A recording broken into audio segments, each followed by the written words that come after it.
Hey everyone and welcome back to another video. In today's video, I'll show you how to make your TikTok account public. So firstly, you need to open your TikTok app.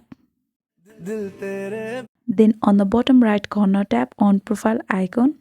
Then you'll get to enter on your profile. On the top right corner, tap on three-lined icon. Then you need to tap on settings and privacy. When you enter on the settings and privacy section, tap on privacy.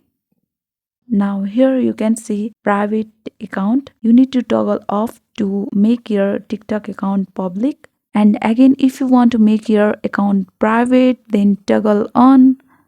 So for now, we want to make our TikTok account public, so toggle off.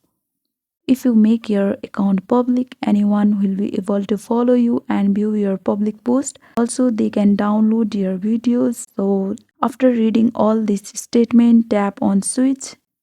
So this is how we make our TikTok account public. Thank you for watching.